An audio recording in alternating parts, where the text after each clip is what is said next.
à toutes et à tous.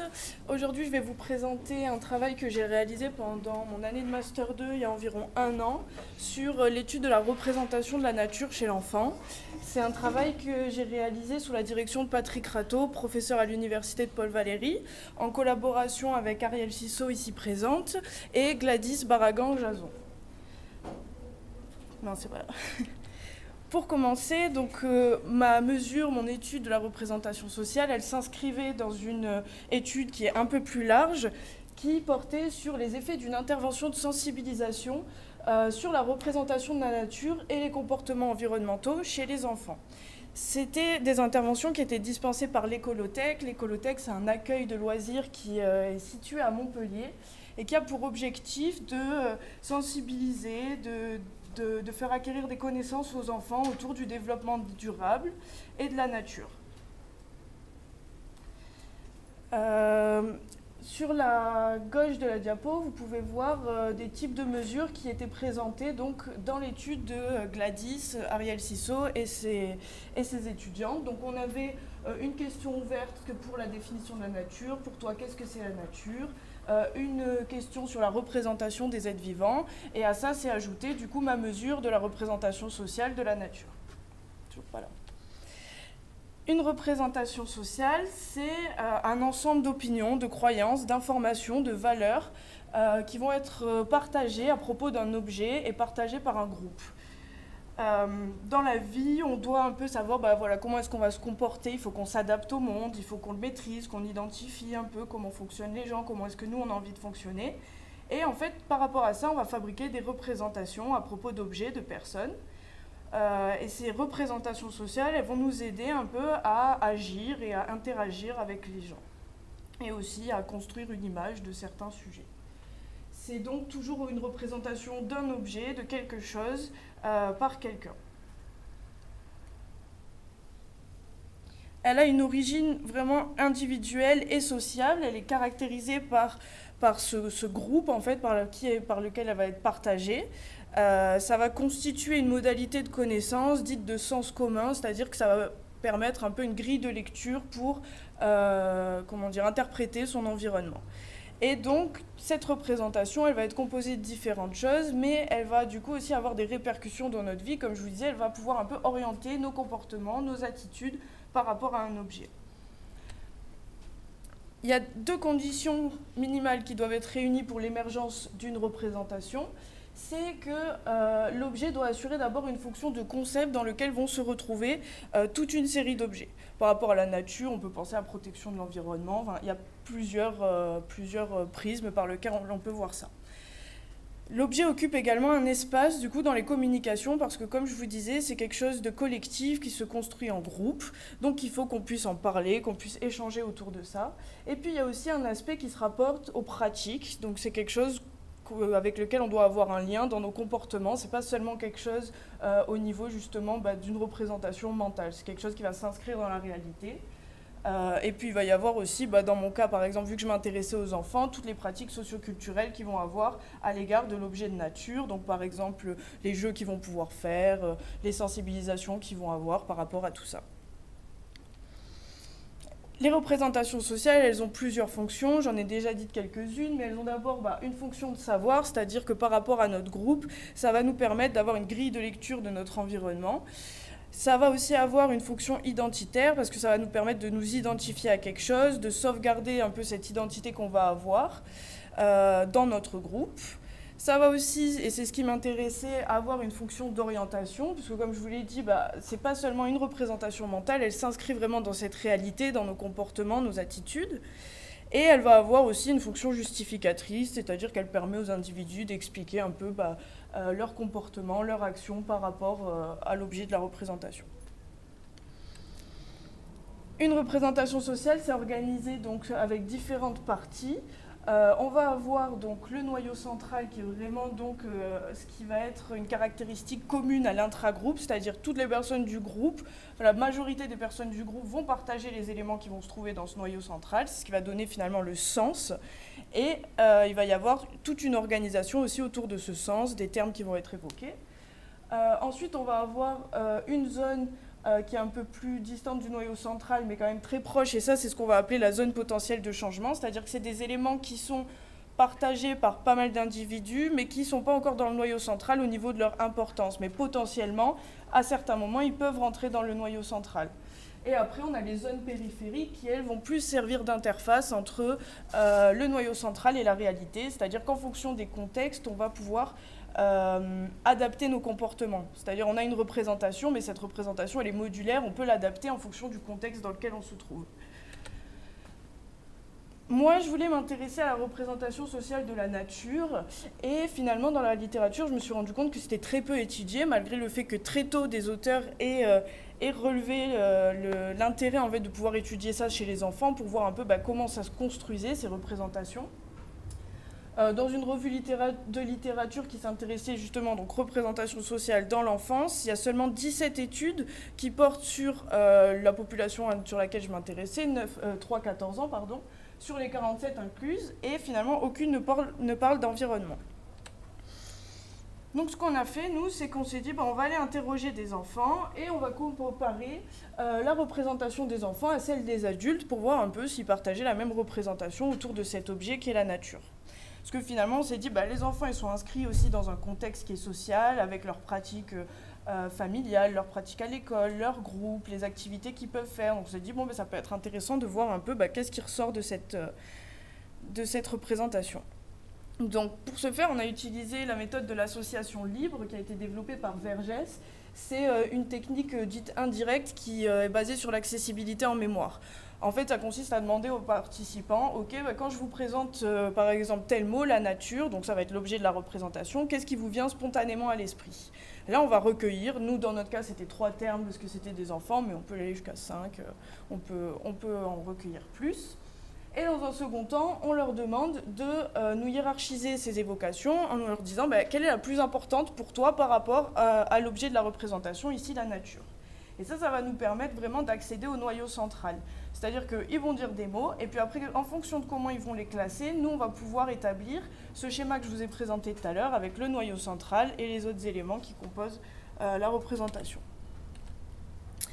Ce qu'on a fait, donc, c'est que les élèves ont donné leurs mots, les adultes aussi, ils ont hiérarchisé, et nous, on a calculé donc, la fréquence d'apparition des termes, après les avoir regroupés en catégories identiques, sur la base de leur sémantique, et ensuite on a calculé leur rang d'importance.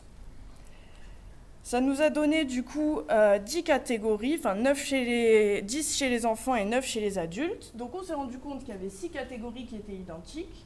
En italique, c'est les mots qui peuvent composer du coup les catégories. Quand je ne l'ai pas précisé, c'est que arbre par exemple, il n'y avait que le mot arbre, quoi. Et donc du coup, on se rend compte que chez les enfants et chez les adultes, il y a quand même quelque chose d'assez descriptif, les espaces verts, les plantes, qu'est-ce qui compose la nature. Et après, on a des petites différences au niveau du bas du tableau, avec aspect négatif chez les enfants, aspect plutôt positif chez les adultes.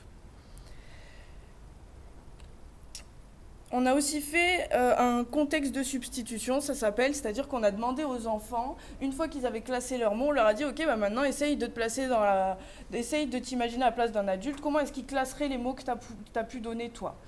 Et on voulait voir un peu déjà si les enfants arrivaient à se prêter à ce contexte de substitution qui n'avait pas été utilisé chez les enfants, et voir un peu si on avait des résultats différents qui ressortaient.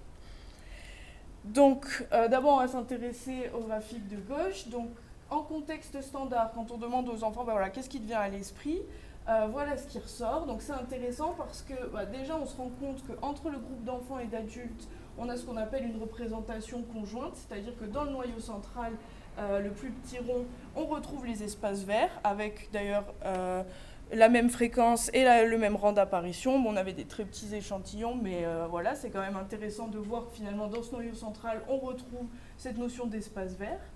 Ce qui est intéressant également, c'est que des aspects négatifs chez les enfants, finalement, ils ressortent plutôt dans la seconde périphérie, quelque chose qui va être vraiment pas important pour eux.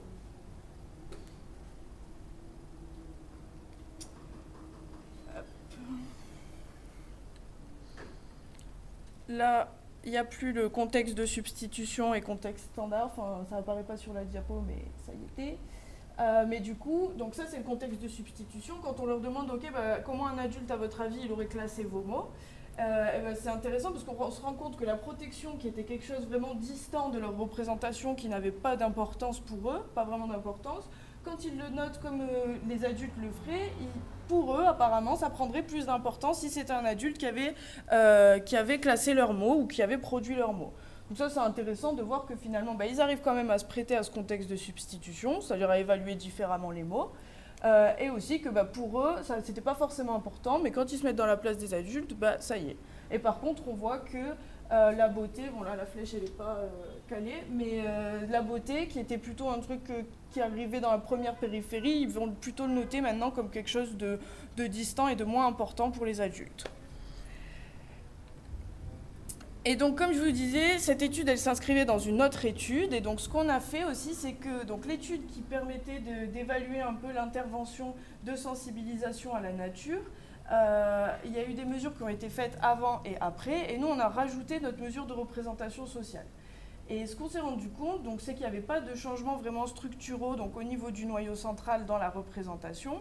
Et on sait que le noyau central, c'est quelque chose qui est quand même assez stable et où il n'y a pas beaucoup de changements. En tout cas, les changements prennent du temps. Donc, ça ne nous a pas vraiment étonné de voir qu'il n'y avait pas vraiment de changement, mais c'était intéressant de pouvoir le dire parce que finalement, nous, on n'a pas pu comparer le second groupe, mais cette étude, elle comparait aussi un groupe qui avait des interventions régulières. Et sur ça, Ariel Cissot aura plus d'informations à vous donner que moi.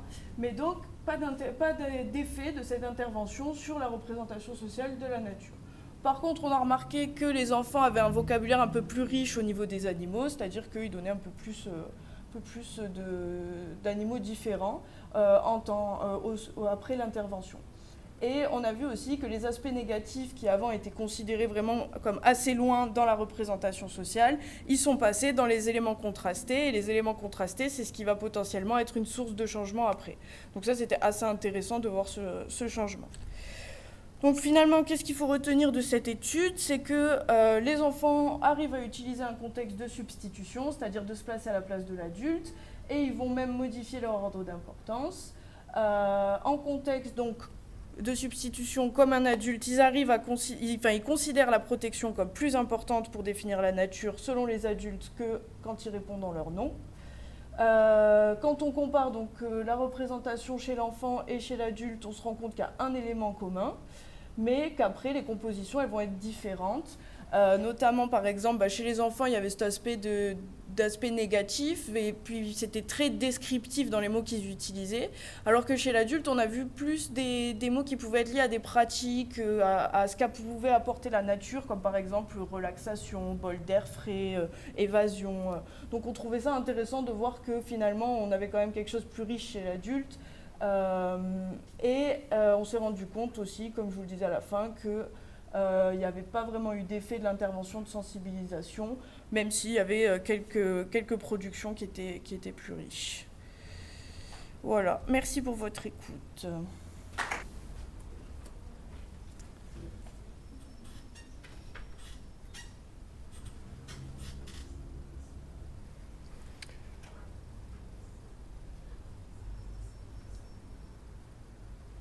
Alors, la présentation va être un peu plus, sur le thème de l'écologique, sur celui du développement durable. Pourquoi étudier le développement de l'empathie prosociale envers les animaux? Pour une raison assez simple, c'est que la vie des animaux dépend de nous. Et je ne vous apprends rien en vous disant que la vie animale sauvage décline beaucoup. Et ce n'est pas d'hier, ce n'est pas uniquement les pesticides récents, même si évidemment ils sont pour quelque chose. C'est depuis, vous le voyez, depuis la révolution néolithique, puisqu'on s'est mis principalement à consommer des espèces domestiques, si bien que le résultat aujourd'hui, c'est que la biomasse totale des mammifères, c'est pour l'essentiel les humains et leur bétail, et les mammifères sauvages ne représentent plus que 4%. Donc il est temps qu'on fasse preuve de prosocialité et, si possible, d'empathie prosociale envers les animaux. Donc ils sont en voie de disparition, on nous le répète à longueur de temps, et pourtant les animaux sauvages, ils font toujours partie de l'environnement de l'enfant, sous des formes de représentation, Notamment, bien sûr, on leur raconte plein d'animaux, d'histoires dans la nature. Quand on leur raconte des histoires d'humains, ils sont souvent travestis en animaux. Donc les animaux sont très présents autour de l'enfant. Malgré la disparition des animaux sauvages, ils sont présents dans les peluches, dans les jouets, les papiers peints, les motifs de vêtements. Tout ce qui est produit pour les enfants exploite manifestement et cherche à rendre présent auprès des enfants des animaux. Il y a bien sûr aussi les animaux de compagnie qui sont présents dans un foyer sur 2 en France et surtout chez les personnes jeunes qui ont des enfants. Et puis tout ça, c'est pas nouveau, puisque si on se projette à l'époque victorienne, fin 19e, on a déjà des témoignages tout à fait touchants de ce lien entre l'enfant et l'animal. Là, c'est un peintre animalier qui a fait ces tableaux en Grande-Bretagne. Et puis si on va beaucoup plus loin dans l'Antiquité, on a les témoignages aussi des sentiments manifestement affectueux des enfants pour des animaux. Et puis aussi, on a des témoignages encore plus lointains qui montrent que les adultes sont bien conscients de l'importance des animaux pour les enfants, et donc ils font des jouets ici, des jouets à tirer avec un lion.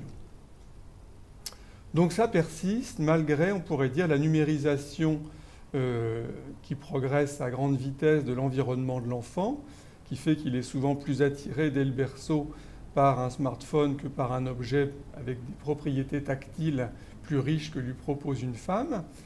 Et puis on voit qu'il a quand même sur son body des petits oursons malgré tout.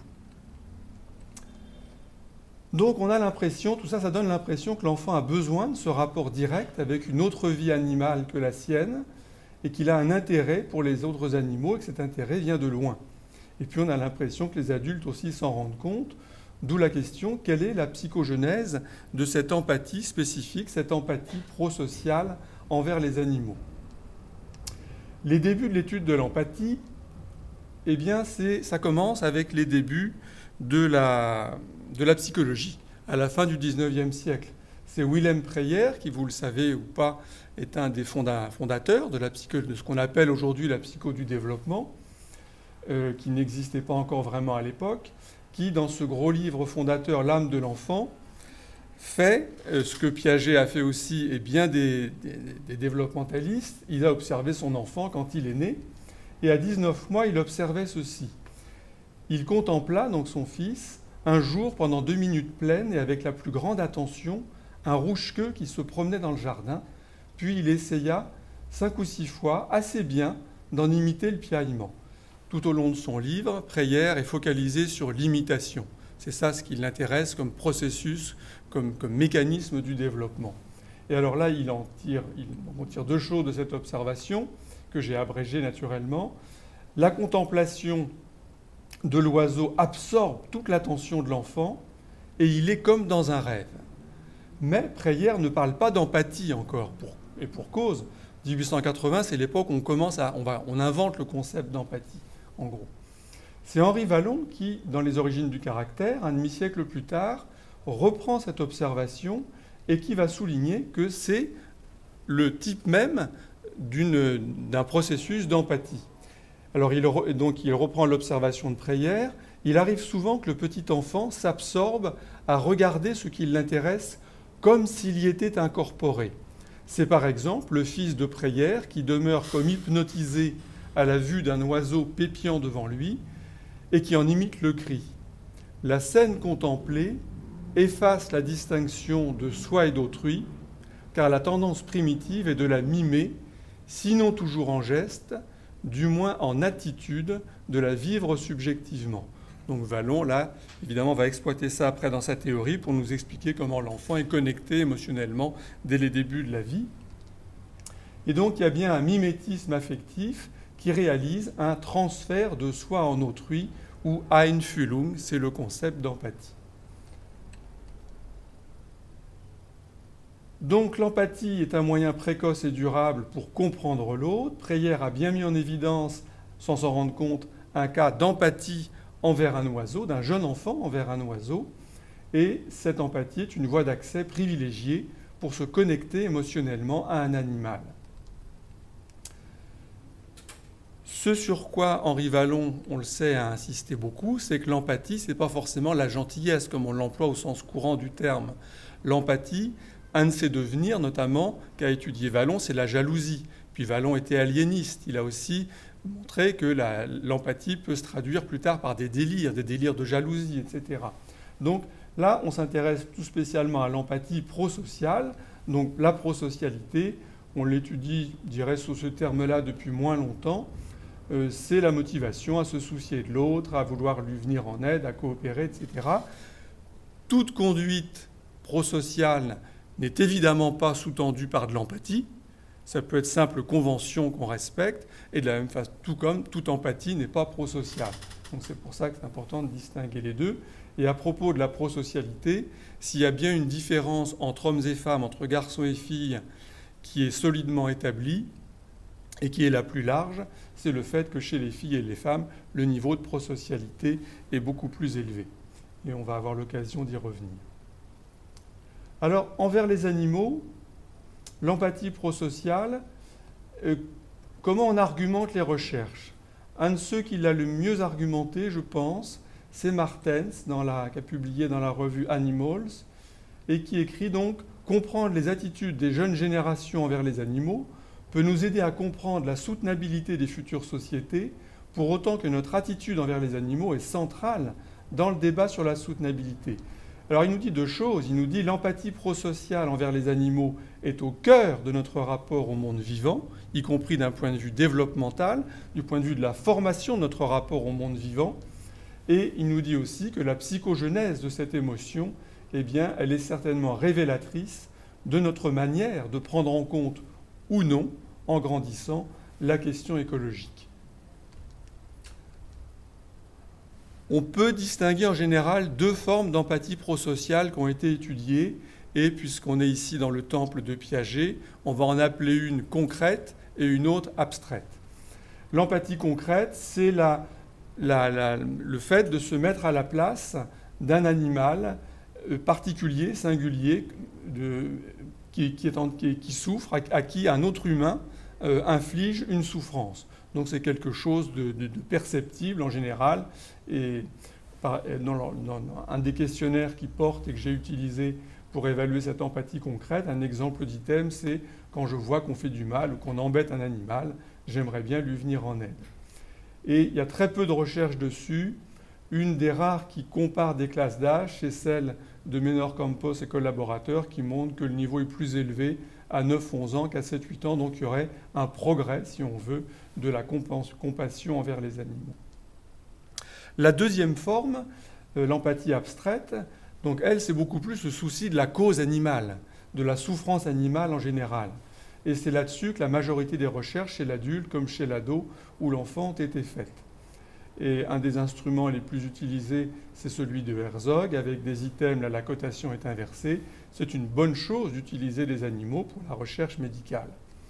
Et sur cette empathie abstraite, on trouve une dizaine de publications à peu près fiables sur la classe d'âge des 10-20 ans.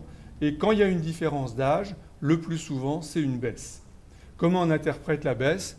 Eh bien, en grandissant, en gros, on devient plus raisonnable et on se range à la conception dominante dans la société. Alors théoriquement, si on voulait faire une hypothèse, on aurait pu dire, mais pour être sensible à la cause animale, encore faut-il pouvoir se représenter de façon aussi riche que possible la cause en question. Donc les progrès de la pensée abstraite qui sont bien connus à partir de la fin de l'école élémentaire et de l'adolescence, ça pourrait renforcer cette attitude. Mais ça, c'est une hypothèse qu'on aimerait faire. Mais quand on voit les résultats qui ont été publiés, l'attente qu'on a, c'est plutôt qu'il y ait une baisse. Et on peut penser que s'il y a un lien entre empathie concrète et empathie abstraite, il devrait y avoir une baisse aussi pour l'empathie concrète. Donc on a fait passer ces deux questionnaires, empathie concrète et abstraite, à près de 500 participants, qui vont en gros de 9 à 15 ans. Les 3 derniers niveaux de l'école élémentaire, je le précise pour les personnes qui ne seraient pas familières avec le système scolaire français, c'est donc les 3 premiers niveaux de l'école élémentaire et puis les 4 niveaux du collège ensuite. Les questionnaires, vous êtes déjà un peu familier avec eux. l'échelle de compassion. Quand je vois quelqu'un faire du mal ou embêter un animal, ça me fait de la peine. Si on m'apprenait que des gens ont abandonné leur chat pour ne plus avoir à s'en occuper, je me dirais qu'ils ont eu bien raison. Évidemment, on inverse la cotation. Pour l'empathie abstraite, il faudrait arrêter de tuer les baleines et les dauphins, même si ça supprime des emplois. Ou encore, il est parfaitement acceptable d'élever du bétail, des moutons, du poulet, pour qu'on puisse en manger. La cotation elle a été inversée. Résultat, eh bien, pour l'empathie prosociale concrète, il y a un effet du sexe, il y a un effet de la classe, il y a une interaction H-sexe. Les effets, vous le voyez, sont peu importants. Et on voit mieux sur la diapo ici, avec l'interaction, en quoi consistent ces effets. Ce qu'on voit, c'est que pendant les 3 premiers niveaux de l'école élémentaire, les filles sont déjà un tout petit peu au-dessus des garçons, mais ce n'est pas significatif, les filles en rouge. Les filles sont quasiment au même niveau que les garçons. C'est à partir du moment où on entre en 6e, entre CM2 et 6e, c'est là qu'il y a un décrochage, parce que les garçons, il y a une baisse chez eux. Il y a un effet de l'âge d'à peu près 10% de variance qui est expliquée par l'âge quand on se centre chez les garçons. Donc chez eux, il y a une baisse de l'empathie concrète, tout à fait nette, avec l'âge à partir de l'entrée au collège. Et si on prend maintenant l'empathie abstraite, vous voyez les tailles des effets sont à peu près les mêmes, et le diagramme, il est à peu près le même aussi. C'est à peu près les mêmes résultats pour l'empathie concrète et pour l'empathie abstraite. Ça veut dire même chose, décrochage, différenciation entre garçons et filles à partir de l'entrée au collège. C'est presque magique quand on voit ça. On se dit, mais le collège a une responsabilité importante. Alors, c'est les premiers résultats qui portent conjointement sur les 2 principales formes d'empathie prosociale envers les animaux et sur une étendue d'âge quand même assez importante. Et puis, alors que la différence de sexe chez l'adulte est bien connue, le moment où ça apparaissait, la différence entre hommes et femmes, on ne le savait pas. Là, c'est, pour mon point de vue, assez clair. Il faudra répliquer, mais c'est vraiment l'entrée au collège. Alors, ces co-occurrences, ça intervient en même temps que bien d'autres changements. Dans cette nouvelle institution, on sait que l'entrée au collège amène avec elle beaucoup de changements du fait du distanciement avec des personnes adultes. Je ne vais pas vous faire un plan sur le harcèlement, on en parle suffisamment en ce moment. Les élèves sont censés devenir plus autonomes. Autonome, ça veut dire en fait passer beaucoup plus de temps dans des groupes de pairs, donc sous l'influence des pairs, qui médiatisent des influences sociétales, qui les portent vers des modèles jeunes, donc des modèles qui donnent ce qu'on a vu. Donc c'est une évolution qu'il faut évidemment situer dans un processus plus général qui est celui de la différenciation de l'identité sexuée à cette époque de la vie. Donc voilà, le progrès de la pensée abstraite, ça ne suffit pas à promouvoir les attitudes d'empathie en faveur de la cause animale, puisqu'effectivement, si on réfléchit un petit peu, avec de la pensée abstraite, on peut aussi bien sûr justifier l'exploitation des animaux sous des formes diverses et variées. On peut aussi mieux comprendre les théories qui sont les nôtres, qui sont majoritaires dans notre société, et adhérer à ces théories.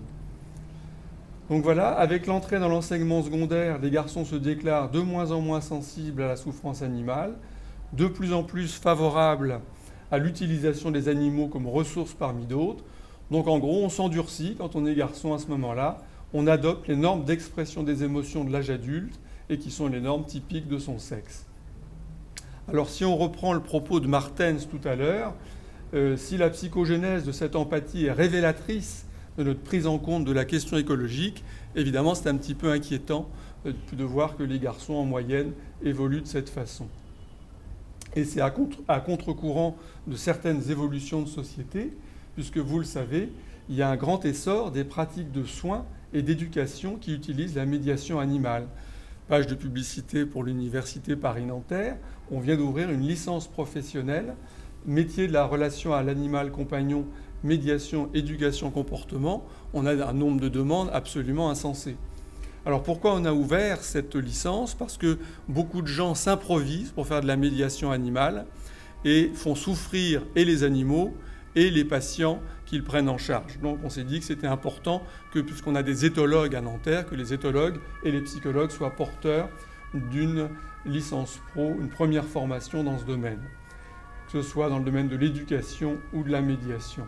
Parce que pour pouvoir aussi enseigner correctement sur ce sujet, bien préparé à la pratique de la médiation animale, eh bien, il faut aussi savoir en quoi consiste cette empathie prosociale envers l'animal non humain et comment elle se développe. Alors, lueur d'espoir, les données que je vous présente sont des données, et j'arrête, des résultats de variation moyenne. Évidemment, si on analysait des différences interindividuelles, je fais l'hypothèse qu'on arriverait à trouver une minorité de filles et de garçons chez qui l'empathie prosociale envers les animaux, qu'elle soit abstraite ou concrète, augmente. Voilà, merci pour votre attention. Donc, bonjour à toutes et à tous. Je vais vous présenter une étude qui s'est intéressée au développement de la capacité à détecter des idées reçues et des fake news sur l'écologie.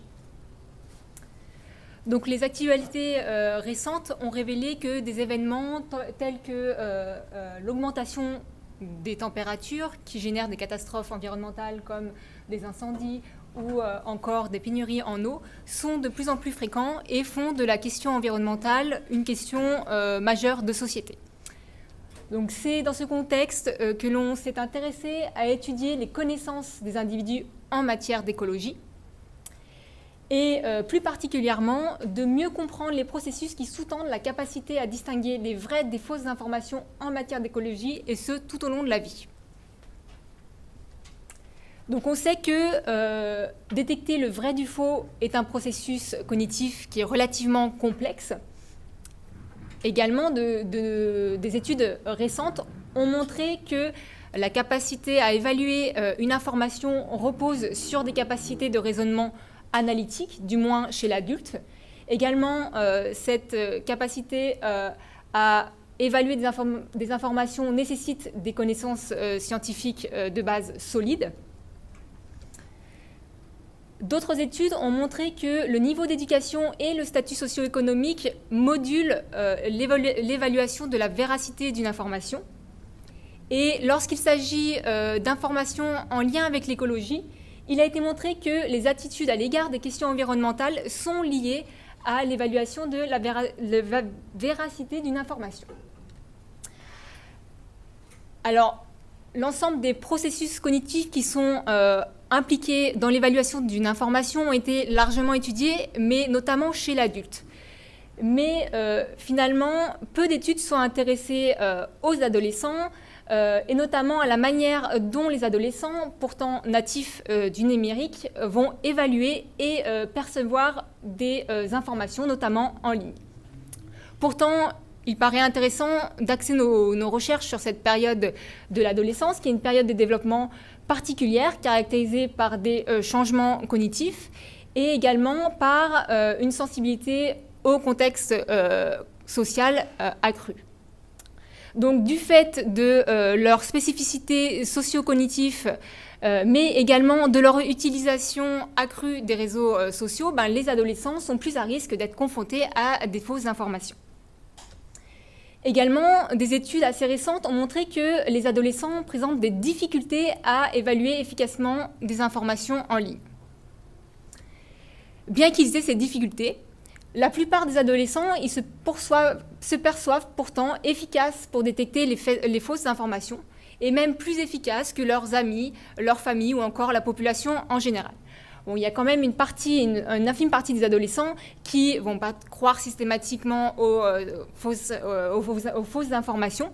Et notamment, ce sont des adolescents qui ont des capacités de pensée critique plus évoluées et qui vont aller chercher des informations, d'autres ressources pour aller évaluer les informations.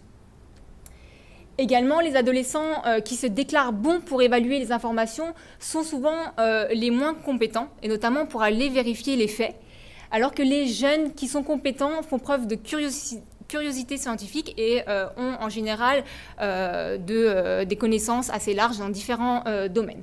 Donc ces résultats nous font penser d'ailleurs à des résultats qui ont été révélés par des études qui ont été menées dans le domaine de la confiance, qui montre que les individus qui se surestiment souvent sont ceux qui ont le moins de compétences et ceux qui se sous-estiment sont ceux qui ont le plus de connaissances. C'est ce qu'on appelle le Dunning-Kruger effect. Et donc là, la question qui se pose, c'est est-ce que ceux qui se surestiment et qui ont probablement le moins de connaissances sont les moins équipés pour évaluer ces fausses informations?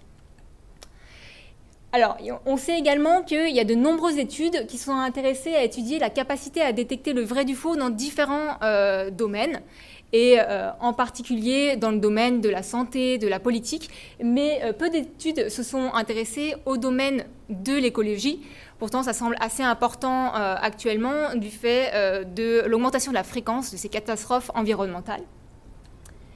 Également, beaucoup d'études se sont intéressées aux capacités à évaluer une information et à détecter le vrai du faux chez l'adulte, mais peu d'études se sont intéressées à la trajectoire développementale de cette capacité. Et pour finir, beaucoup d'études se sont intéressées aux fake news qui sont produites intentionnellement pour tromper le lecteur, mais à notre connaissance, aucune étude ne s'est intéressée aux idées reçues qui sont largement répandues, souvent erronées, et donc fortement ancrées dans la culture et difficiles à contrer. Donc c'est dans ce contexte que notre étude s'est intéressée à évaluer le développement de la capacité à détecter des idées reçues et des fake news sur l'écologie. Alors pour cela, nous avons réalisé cette étude sur 76 mi-adolescents âgés entre 15 et 18 ans, 67 adolescents tardifs âgés entre 19 et 23 ans, 103 adultes âgés entre 30 et 45 ans et 82 seniors âgés entre 65 et 80 ans. Donc cette étude elle a été réalisée en ligne via la plateforme Qualtrics. Donc on a demandé dans un premier temps aux participants de répondre à un questionnaire sociodémographique. Ensuite, les participants ont réalisé une tâche d'idées reçues, puis une tâche de fake news ou vice-versa. Donc, dans la tâche d'idées reçues, on a demandé aux participants d'évaluer donc 15 idées reçues et 15 idées vraies via une échelle de Likert en indiquant s'il indiquait 1, c'est je ne suis pas du tout d'accord avec cette idée, jusqu'à 4, je suis tout à fait d'accord avec cette idée. On a calculé ce qu'on appelle un score de discernement qui allait entre -1 et 1. Donc -1, ça correspond à des participants qui ont de grosses difficultés à discerner le vrai du faux. Et 1, c'est pour des participants qui sont très forts à discerner le vrai du faux. Et donc, on avait différentes idées reçues et idées vraies, donc, qui étaient en lien avec l'écologie. Donc, on a abordé différentes thématiques avec ces idées. On avait le réchauffement climatique, mais pas que. Il y avait également la pénurie en eau. Ces idées reçues, ces idées vraies, elles ont été validées par des experts du domaine. Et donc, on a deux exemples ici. Par exemple, idée reçue, il vaut mieux faire sa vaisselle à la main plutôt qu'au lave-vaisselle. Idée vraie, il faut l'équivalent de 70 douches pour fabriquer un t-shirt. Ensuite, le participant, il a réalisé la tâche de fake news. Donc, soit il l'a réalisé après la tâche d'idées reçues, soit en amont de la tâche d'idées reçues. Donc, encore une fois ici, il avait à évaluer, donc ici, 6 fake news et 6 vraies informations, à l'aide toujours d'une échelle de Likert allant de 1, je ne suis pas du tout d'accord avec cette information, à 4, je suis tout à fait d'accord avec cette information. On calculait un score identique, qui était le score de discernement, qui allait de -1 à 1. Donc ici, deux exemples, un exemple de fake news et un exemple de vraies informations. Donc les fake news, elles sont issues de sites de fact-checking, donc elles sont factuellement fausses. Les vraies idées, elles sont issues de médias traditionnels, comme par exemple Le Monde ou Le Figaro. Et vous voyez, comme ici, donc on a des exemples qui sont présentés ici, où elles sont présentées comme un post Facebook, où on a un titre, une image, un slogan et une source. Mais cette source, elle a été floutée afin d'éviter qu'elle ait une influence sur l'évaluation de l'information. Ensuite, après chacune des tâches, on a demandé aux participants comment ils percevaient sa performance à cette tâche afin d'évaluer ce qu'on appelle le Dunning-Kruger effect. Et donc, on lui a demandé, après chacune des tâches, donc après la tâche d'idées reçues et après la tâche de fake news, de répondre à la question suivante. Sur 100 participants à cette étude, à quelle position pensez-vous vous situer en termes de performance sur cet échantillon de 1, le dernier et le moins bon, à 100, le premier, le meilleur dans cette tâche. Donc, il devait donner un chiffre entre 1 et 100. Le participant a ensuite répondu à des questions en lien avec ses préoccupations écologiques, donc toujours via des échelles de Likert. Et il y avait des questions en lien avec ses attitudes. Donc par exemple, c'est des questions, est-ce qu'il est nécessaire, normal, utile d'adopter des comportements écologiques? Ensuite, il y avait des questions en lien avec les ressources qu'il disposait pour s'investir dans ces comportements écologiques. Donc, c'était à la fois des ressources en argent, mais également des ressources en temps, ou encore, est-ce qu'il avait suffisamment de connaissances pour s'investir dans ce type de comportement. Et ensuite, il y avait des questions en lien avec ses préoccupations, notamment envers le réchauffement climatique. Et pour finir, les participants ont réalisé 2 tâches de CRT. La tâche de CRT verbale qui a été composée de 7 items, et la tâche de CRT numérique composée de 4 items conflits. Donc dans ces items conflits, on a la réponse heuristique intuitive qui est en conflit avec la réponse logique. Et puis on avait également 4 items non conflits où là, dans ces items, on avait la réponse intuitive qui correspondait à la réponse logique. Donc en termes de résultats, donc, je vous présente les résultats pour la tâche d'idées reçues et ensuite j'ai fait des analyses similaires pour la tâche de fake news. Donc ici j'ai fait une ANOVA pour tester l'effet de l'âge sur le score de discernement. Et on observe un effet de l'âge. On voit que les participants les plus jeunes sont moins bons que les participants les plus âgés. Notamment, on observe une différence entre mi-adolescent et ado tardif et mi-adolescent et adulte. Et donc, ce résultat, c'est le même sur le graphe qu'on observe à droite avec la fréquence de réponse, où on a les idées reçues qui sont représentées en orange et les idées vraies qui sont représentées en bleu. Et on voit bien que plus on avance en âge, plus on arrive à discriminer les idées vraies des idées reçues. Ensuite, afin de tester s'il existait d'autres facteurs que l'âge pour expliquer le score de discernement dans cette tâche d'idées reçues, on a réalisé une régression multiple où on a 8 facteurs, donc toujours l'âge, mais également le genre, l'attitude envers les comportements éco-responsables, les ressources nécessaires pour s'investir dans ces comportements, les préoccupations envers le réchauffement climatique et les performances au CRT verbal et les performances aux items conflits du CRT numérique et les performances aux items non conflits du CRT numérique. Et on voit que l'âge est un prédicteur du score de discernement, donc ce qui vient renforcer le résultat que j'ai présenté précédemment.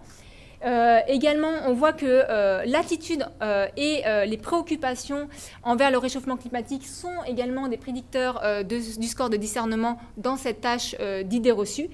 Et pour finir, on voit que les performances au CRT verbal, mais également les performances aux items conflits du CRT numérique sont des prédicteurs dans cette tâche. Pour les résultats pour le Dunning-Kruger effect. Donc on a observé un Dunning-Kruger effect pour nos 4 catégories d'âge. Donc c'est pour ça qu'ici j'ai décidé de présenter le résultat pour l'ensemble de la population. Donc ici on a découpé notre échantillon en 4 quartiles.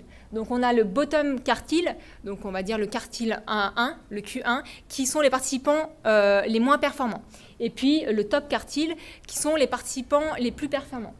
En trait plein, c'est la performance perçue, hein, et en trait pointillé, c'est la performance réelle. Et donc on voit que les participants les moins performants sont ceux qui se surestiment. Hein. On voit bien que la performance réelle est significativement inférieure à la performance perçue, alors que pour les meilleurs participants, le top quartile, on observe qu'ils sous-estiment leur performance, c'est-à-dire que ici, au contraire, on a des performances réelles qui sont significativement inférieures aux performances. Non, les performances réelles sont significativement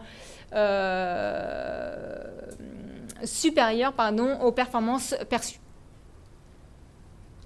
Donc là, on a refait la même chose, mais pour la tâche de fake news. Et ici, on trouve toujours un effet de l'âge sur le score de discernement, mais de manière surprenante, on observe un effet inverse, c'est-à-dire qu'ici, on a les participants les plus jeunes qui semblent meilleurs que les participants plus âgés. Et notamment, on observe une différence significative entre mi-adolescents et adultes. Et donc, on le revoit également sur le graphe de fréquence où sont représentées donc, les fake news en violet et les vraies informations en vert. Et on voit vraiment que les adolescents discriminent vraiment bien les vraies informations des fausses informations, beaucoup plus que les participants les plus âgés. On a fait la même régression multiple avec nos 8 facteurs. Et ici, on voit que seule l'attitude et les ressources envers les ressources disponibles pour s'investir dans les comportements éco-responsables sont des prédicteurs du score de discernement dans cette tâche. Et très marginalement, les performances au CRT verbal sont prédicteurs du score de discernement dans cette tâche. Au niveau du Dunning-Kruger effect, là, les résultats sont totalement identiques.